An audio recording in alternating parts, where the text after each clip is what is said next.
Welcome to Coming Out of the Spiritual Closet with your host, me, Brittany Wittig. Join me every week to explore and demystify the world of modern spirituality. This week, I interviewed Jennifer Cooper, publisher and editor-in-chief of Jennifer Magazine. Jennifer and I had such an incredible discussion about moving into middle age as a woman in our modern world. We talked about ageism. We talked about the powerful fertility of this time. We talked about our own experiences with this, and I had the opportunity to vulnerably share about one of the major side effects from my cancer treatment. This conversation is going to hit home for so many of you. I feel like women of all ages will get something out of this discussion. So sit back and enjoy. Here is Jennifer Cooper. Welcome back, everyone. Thank you for joining me this week. And Jennifer, thank you so much for being here on the podcast today. Thank you so much for having me. It's very exciting. I'm really looking forward to this conversation. So just to get started, could you introduce yourself and just share a little bit about who you are and what you do?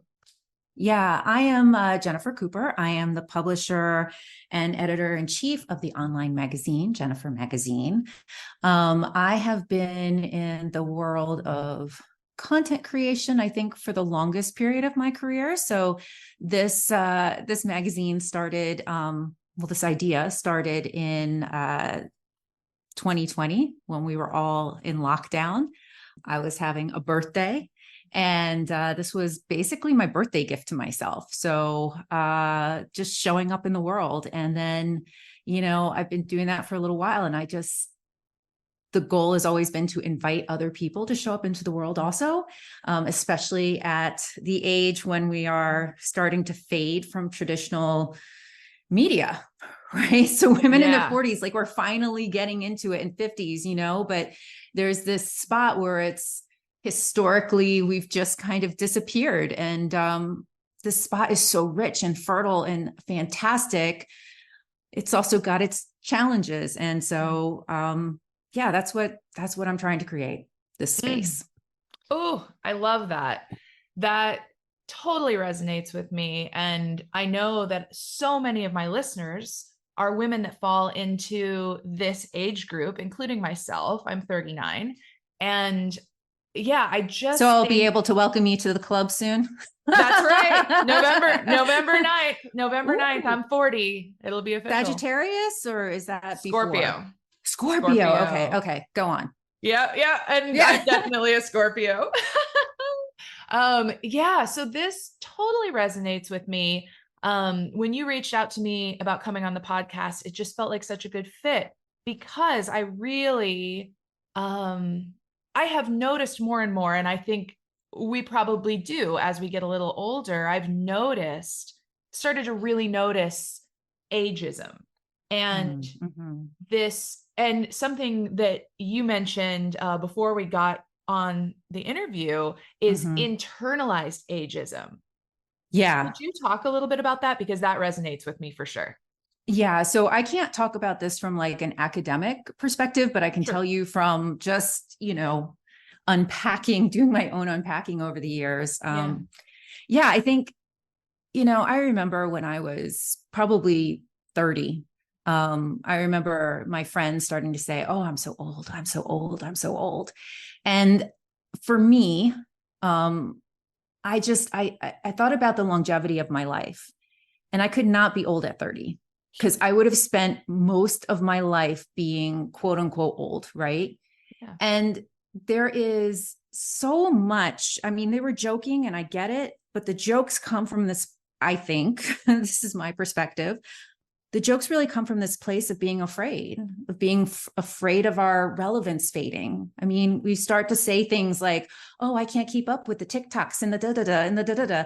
And all of us, none of us can keep up with it. We are in this time of rapid explosion and none of us can keep up. But this fear that has been I think it's founded, right? So when we were growing up, when I was growing up, there was just this quietness around aging, getting older, perimenopause, menopause. It was kind of shrouded in secrecy, which leads to a lot of shame, which leads to a lot of people exiting, like not wanting to talk about it because they're afraid. And so I think all of that, I mean, if you look at the studies about women in their 40s, we're at the height of our careers, and yet almost something like 2 out of 3, I'd have to look up the AARP article, but like 2 out of 3 women, when they turn like 45 or something like that, 2 out of 3 women experience ageism in the workplace. So for us, we're holding on to all of this historical stuff and we're ushering into this new era. And it's a mind fuck, like it's a mind bending, like weirdness. So I don't know. I just think that there's a lot of, I'm constantly having to check myself too, in my own ageism and my own bias, both, to be honest, towards younger people and like where I'm at, and then older people. Cause I think there's a lot there that, I'm trying to heal myself. Sure. Yeah. This is such an interesting topic for me. There's a lot of layers of this in my life. So one of the things that comes up for me as we talk about this is, in 2021, I was diagnosed with cancer and went through chemotherapy, radiation. I'm cancer-free now. But one of the things that my treatment did was it put me through menopause instantly. Mm-hmm. And it's what's so fascinating to me. And the reason I'm bringing this up is because I remember the shock of the diagnosis, there were so many scary parts to this. Yeah. But the one day when I came home from my doctor's appointment and completely lost my shit was the day that my doctor told me I was going to go through menopause. I had freaking cancer. But the thing that terrified me, and I was shocked by my own response, the thing that terrified me was menopause, because I was equating that with aging. Yes. And yes. How wild is that, right? This stuff goes so deep, and it comes up for me, and I'm not even ashamed of it, because I've recognized, and I hope most of us do, even if we've made those jokes in the past, that we forgive ourselves, because we have absorbed so much messaging that is not of our own, right? Especially people who've been socialized as women. I think like these messages have been drilled into our heads that we are about our fertility, right? Yes. We are about our fertility, but only physical fertility, of being able to bear children. We have so much more fertile soil within us, whether we parent or not, whether we have we are always mothering something. We're always being a doula to something. We're always creating something. And that is the fertility goddess I want to, embody. I want to pray to. Like, that's the one I want, Yes. And I just think that, I think that menopause that you went through it at a medical reason, right? But you got to experience what that was like and what we all fear. And it comes up. It really comes up. Well, and what was so interesting, so at first it terrified me, but one of my things, I'm a courage coach, fear is my thing. So I really sat with that and allowed that feeling. I allowed myself to be terrified. I allowed myself to experience the challenging emotions associated with that. And what was interesting is, on the other side, when you allow yourself to feel your fear, on the other side of it, the fear volume comes down and your intuition's voice goes up. And one of the things that came through for me once that particular fear had been really felt and processed was that menopause was actually a sacred transition. And it was a sacred transition into a new level of wisdom. Yes. And that actually one of the things that came through for me was that I don't believe in coincidences. And one of the things that came through was that this isn't a coincidence. This is happening because I am meant to birth something new into the world. And this transition was necessary. Oh, I have chills. This is so good, because what I wanted to say was, middle age is that, and I think so many of us feel like we're breaking apart, Yeah. right? So like I had that experience when I was 45.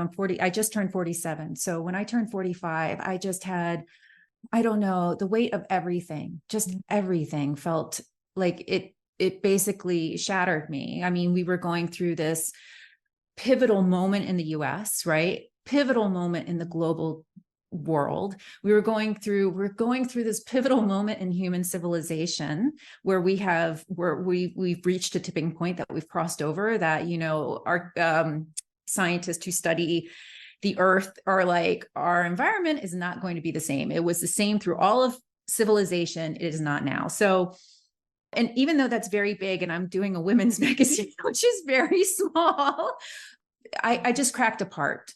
And so, you know, that was the first time that I deeply, deeply knew that I needed help. Like, you know, it wasn't performative vulnerability. This was like, I cannot get up in the morning. I cannot get out of bed in the morning. I cannot face what I need to face. And so, yeah, it was kind of like that. Like I haven't gone through menopause yet, but I think everything, I am in perimenopause. So those hormones roller coaster is real. And we were just dealing with some family stuff and all of that. And I couldn't do it. And it took me probably until recently, you know, to really get back into that kind of place where I'm like, no, that was meant to be. And here I am now. I'm coming out now. I love that. And yeah, I think what made me think of that is just what you were saying about fertility is not just physical reproductive fertility. And as women, I think the divine feminine is here to birth in so many ways. And it's like, look at what you created, you know, this magazine that you've created. You know, I've read through it. It's such a cool resource. I think it's for everyone listening, you definitely want to go check it out. And actually, you know, while we're talking about it, can you share a little bit about it? Because your magazine, it goes right hand in hand with what we're discussing here. Yeah. So, you know, I grew up on magazines. I grew up in an age where we did not have social media, but we did not have the internet. You know, I mean, we did when I was like a teenager, but it was message boards. Right. So, and that was like, I remember my dad was one of the, you know, he was a software engineer. And so I was always exposed to this stuff at a very young age. And I remember him showing me like touch screens, like back in like, you know, the 80s, take your daughter to work day. And I was like, who's ever going to need this? Meanwhile, I'm on my phone every day, touching things. And like the message board, I was like, what type of dorks are ever going to need that? Oh, this dork right here. Right. I'm going to be on it all the time. So when I was growing up, you know, we had these magazines and, you know, you go through the checkout line too, and we'd see them. And I think, you know, I'm absorbing all these messages as a young girl, what's on TV also, because, you know, when we talk about media, we're talking about all of the messaging, right? And so there was a very specific viewpoint of what womanhood was. You know, it was very white, very thin, very young, very like, what do I want to say? Giving of others, you know, like how to please your man in bed and how to do this and how to look good and how to, you know, and so I wanted to take that and use that kind of as a vehicle, something that was accessible to talk about this time of life. And we talk about style, wellness, relationships, and culture, because all of those things are changing for us in this period. Like we're identifying ourselves. You know, my youngest just graduated from high school, and I feel like such a weight of relief. You know, I wasn't even sad. It was more like, no, now we both get to experience our lives and go forward, like in the ways that we, you know, need to. So there's a lot of freedom in that. So so that's what we cover. We cover style. We have a style person on who is also queer, because I feel like, you know, that perspective is so freeing and liberating. That is going to be, you know, that is such a freeing part of this period of time too. It's like, I don't care what people think, you know, I want to express myself. You know, we cover wellness from the perspective of like, holistic wellness. Cause there are things that change in our body. You went through menopause, that it's different, but it's not just the physicality of it. There are a lot of products on the market now who are like, oh, well, a lot of products that are trying to target the menopause audience. But it's from a physical, and it's not just physical. It's like spiritual. It is, emotional. There's so much there. And then relationships, our relationships are always changing, especially now, and culture. I mean, we also do some stuff on career, because our careers are, what do we do next? Right. What's ahead of us? Some of us are just, plodding along until we can reach retirement. But then there are others of us who have been forced out of the workforce, or dealing with ageism. So we try to cover all of that. It's ambitious. But feels so are we. Like, oh, I love it. It feels kind of like the anti-Cosmo to me, which I love. I love that too. I want to crap on Cosmo because it's good for a lot of people, but it's just, there are number of us that it doesn't speak to. And I would love if that's how people thought of us. So yeah. I feel like ageism is really wrapped up with like the patriarchal model of society. When I think about like you were talking about like, the magazines as you go through the stands, when we were younger. That's why Cosmo came up. Because I remember as like a teenager and a young adult always having Cosmo and always reading these articles, and everything in these freaking articles was about how to morph and shift yourself to be more pleasing to men in some way. I mean, that was really kind of the whole focus. And so it's interesting because, and I think that the ageism, a lot of it comes from this, like, at a certain, again, the physical fertility, this idea that at a certain age, you're no longer relevant because you're not young and, physically able to get pregnant. You know what I mean? That's so old fashioned and so patriarchal.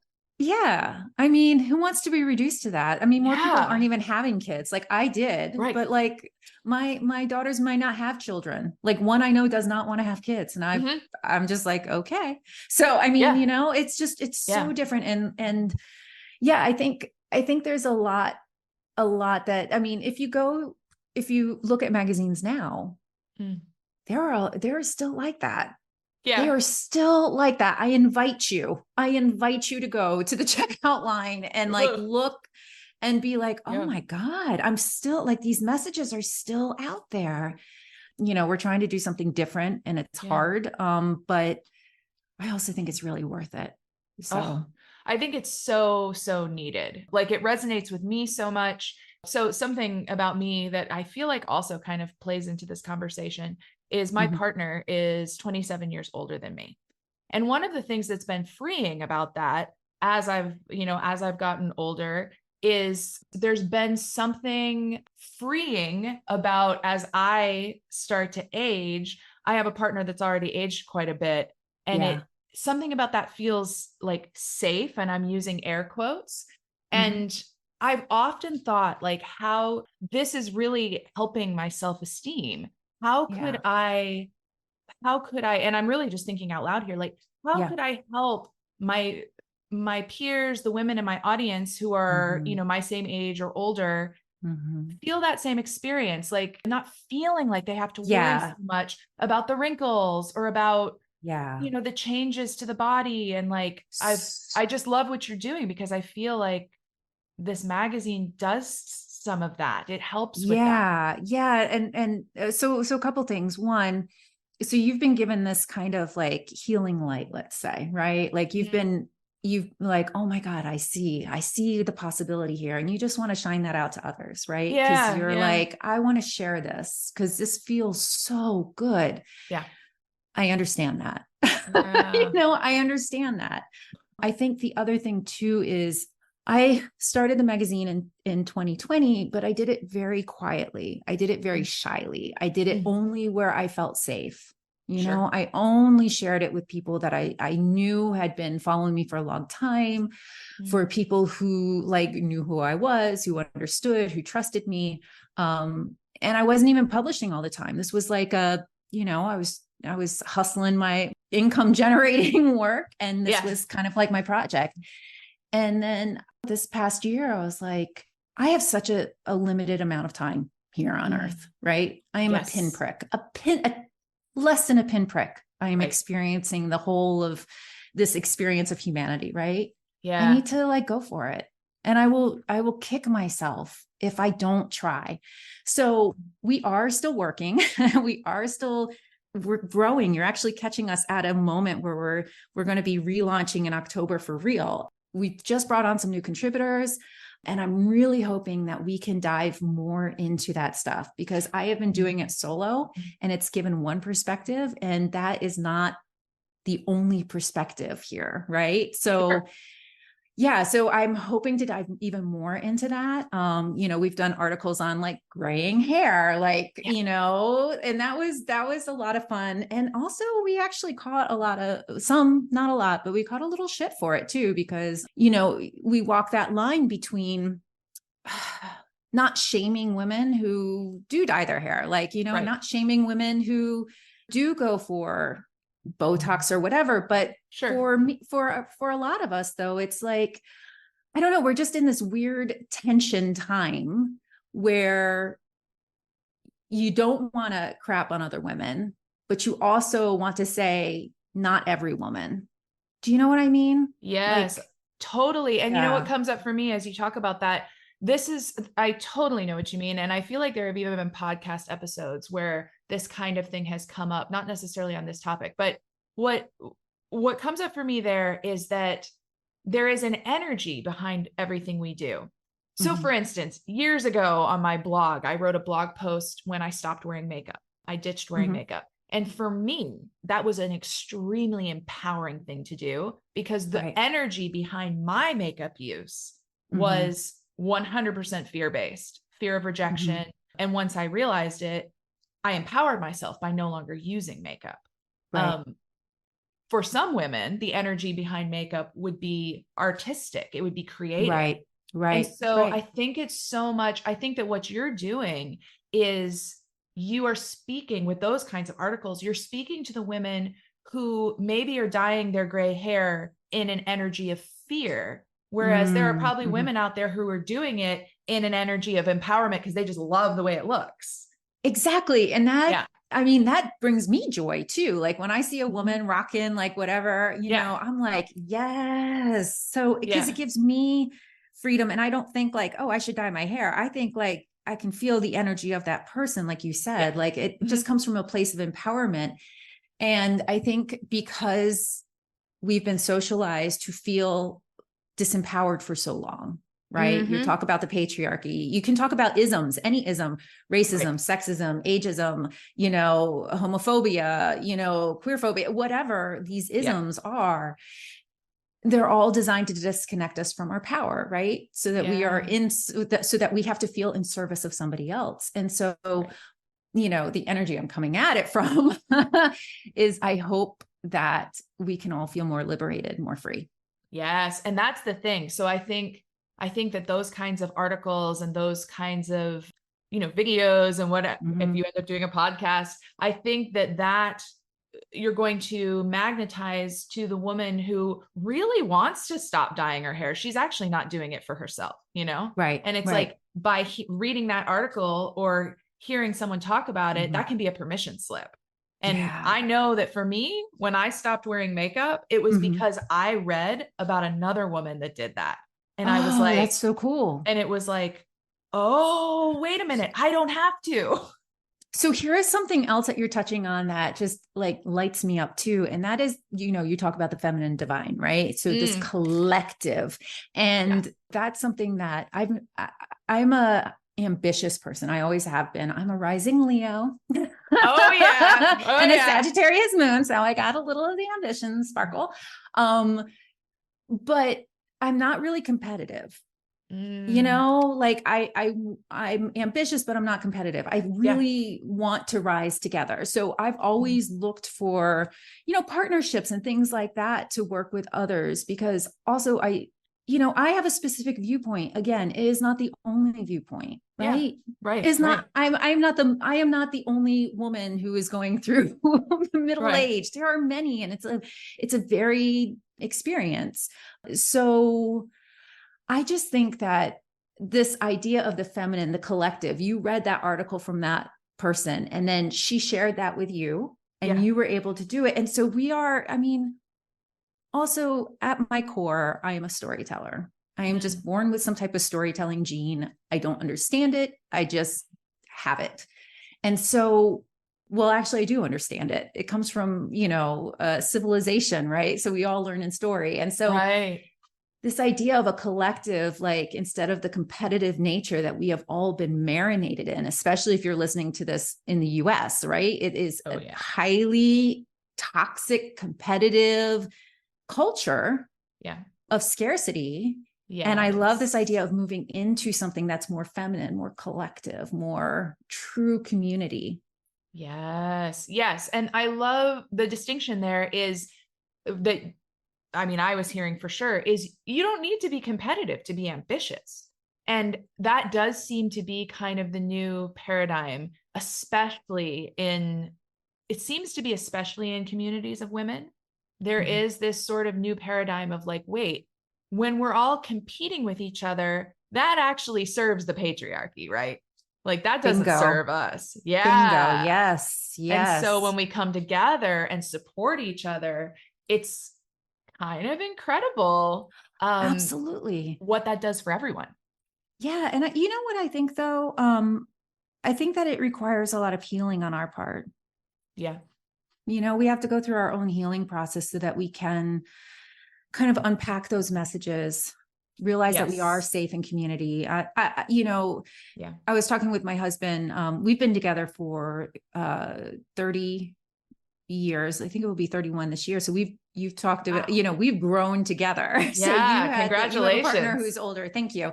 And so we were talking about, just we were just talking about just where we are at today. And he was like, I don't think Mean Girls could exist now, Mm, because, that movie was very of a time. Right. And so yes. I grew up, we grew up with like these movies that were about mean girls or mean Yeah. people. And I think, I hope I cross my fingers and hold my Yeah. heart, hoping that we're moving away from that. It does feel like that. It really Mm-hmm. does. And I find this is actually one of the areas where the much younger generation, the late teens, early 20s right Yes. now, it is so cool to Yes. see the way that women are connecting. I was in Tulum earlier this year and I met up with a group of much younger spiritual women. They were all in their early 20s. And it was Mm-hmm. so cool to see the difference in just the Mm. way that they almost more easily form community with each other and Mm-hmm. support each other. I definitely think Mm-hmm. that there's a lot of hope for that in the Yes. women who are growing up right now. Mm. And so I see it too. So my daughters are 20 and 18. And so I see it among Mm, their peer groups. And so I think about what role I can play, and what yeah. role, not just what role I can play, but like what do I want? So it's not like just helping other, it's like what's the world I want to co-create with other people, right? So that's Yeah. like what I'm thinking about. And Yeah. I think that it's a women's magazine, it's a women's media company, and it's about middle age, but it's also showing those younger generations, hey man, let's show you, let's guide, let's show you, it's not, you don't have to be afraid. Yes. Like Yeah. there will be challenges, but there are challenges throughout life. So, let's Yes. work together to overcome those challenges. So yeah, I'm that's my big dream. That's my big hope. Again, very ambitious, I love but it. it is, what I hope. Well, it makes me think about, when I was in my late teens, early 20s, there weren't a lot of middle-aged female role models, actually. There were a Yep. few I can think of, like Jane Goodall was would have been one at that time, but there weren't a lot. And it feels like now there's this explosion of, Yeah. again, like middle-aged women Yeah. birthing incredible things, building Yeah. businesses, like building magazines and media companies. And it's like Yeah. there's so many examples for younger women that like Yeah. life not only does life not end at 40, but Right. actually Right. that's when life can really like take off. Yes. Yes. And, you know, thinking about this in the historical terms, I mean, my mother couldn't get her own credit card for a Right. while, right? So like that was like what, 1974, 78, like, or something Ugh, around there, that women were actually able to get their own credit card. crazy. So I am of the first generation who Yeah. benefited from all of the work that those people did that Yeah. allowed us to get to where we are. And, you know, we still have a long ways to go, but I don't know, we're just at this really cool kind of, is it called like an inflection point, right? So like where Yeah. we've crossed this threshold. And so so it's just kind of as shitty as these times can be, you know, or True. as challenging as these times can be, Yeah. we're actually in a point where we can really co-create something really gorgeous moving forward. Yes. Yes. And I think sometimes that kind of co-creation is birthed from challenge. You know, Oh yeah. the Yeah. status Yeah. quo being upset means everybody's looking around like, wait a minute, what do we actually want? Yeah. Yeah. This isn't working for me. Mm-hmm. You know, all this not working for me. So, Exactly. mhm. Oh, And I think so middle age cool. is that time where you're like, you look back and you're like, I did everything that I was supposed to do. I, you know, followed Right. every kind of prescription that was handed to me, how to be a woman, how to be feminine, how to do this, how to do that. It ain't working for me. Yeah. Yeah, totally. Right. None of it, that didn't work. So That didn't let's do work. something different now. Yeah. Yes, Time to get out exactly. of the box for sure. Because Absolutely. yeah, Absolutely. the box didn't work. Mm-mm. Nope. Yeah, wonderful. Well, this has been awesome, Jennifer. This has been such a cool conversation. I am thrilled to get this up. I think people are going to love it.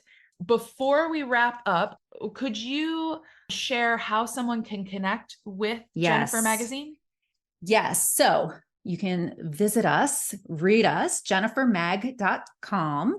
And, you know, follow us on Instagram, of course. However, what I really invite you to do is to become a Jennifer Insider, which is our newsletter. You can sign up for that on our site and keep listening because we're launching something, you know, we're relaunching the magazine. It's going to be a beautiful moment in October. We're having a party, a relaunch party and everything. And we're also bringing on founding members to help us create this movement, right? So to bring on diverse writers, to pay women what they're worth. And so we've created this opportunity. It's called Gen X, which I just think is, I know, isn't it great? JENX. So founding members, you know, we're bringing them on, $99. You get a year of exclusive content. You get a VIP invitation to our relaunch party. And you're going to get a community of like-minded women who are here to co-create a new world. Oh, that sounds awesome.